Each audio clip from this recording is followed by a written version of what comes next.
মৌসুমী বায়ুর প্রভাবে নোয়াখালীতে 2 দিন ধরে টানা বৃষ্টি হচ্ছে। এতে জেলার প্রধান সড়ক, আঞ্চলিক সড়ক এবং বাসাবাড়িতে জলাবদ্ধতা সৃষ্টি হয়েছে।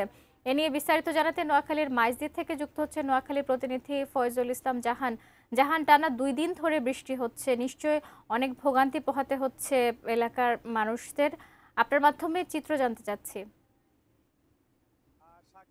আমি দাঁড়িয়ে আছি মাইজদিতে, জেলা শহরে। আপনি দেখতে পাচ্ছেন আমার মাথার উপর দিয়ে এখনো অবিরাম বৃষ্টি হচ্ছে। যে বৃষ্টিটি গতকাল ভোর রাত থেকে শুরু হয়েছে সেটি গতকাল রাতেও, পাশাপাশি আজ সকাল থেকেও এখন পর্যন্ত বৃষ্টিপাত হচ্ছে।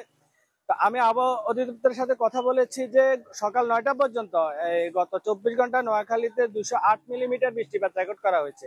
এই 2 দিনে টানা বৃষ্টিতে নোয়াখালীর বিশেষ করে প্রধান সড়ক, আঞ্চলিক সড়ক এবং গ্রাম অঞ্চলের যে অলিগড়ি সড়কগুলো আছে সবগুলি পানিতে তলিয়ে গেছে। বিশেষ করে গ্রাম অঞ্চলের যে মানুষগুলোর ভোগান্তিটাই বেশি। তারা এক ধরনের তাদের যানবাহনের মাধ্যমে যে যাতায়াত সেটা বন্ধ হয়ে গেছে।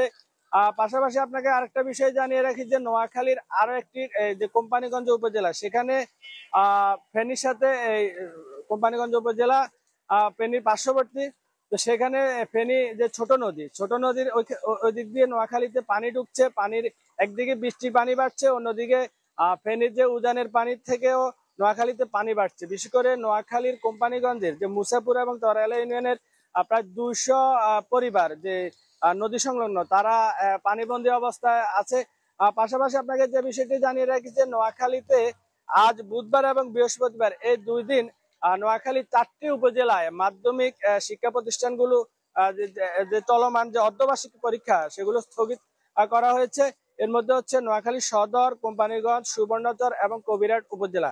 এবং নোয়াখালী জেলা প্রশাসনে আজ সকাল 11টায় ত্রাণ ও দুর্যোগ ব্যবস্থাপনা এক জরুরি বৈঠক আহ্বান করা হয়েছে। পাশাপাশি নোয়াখালীর মানুষ খুবই এক ধরনের আতঙ্কের মধ্যে আছে। যে তাদের কথা হচ্ছে যে গত 24 আগস্টে যে ভয়াবহ বন্যায় নোয়াখালী আক্রান্ত হয়েছিল, যে 1.5 মাসেরও অধিক বন্যা পরিস্থিতি ছিল।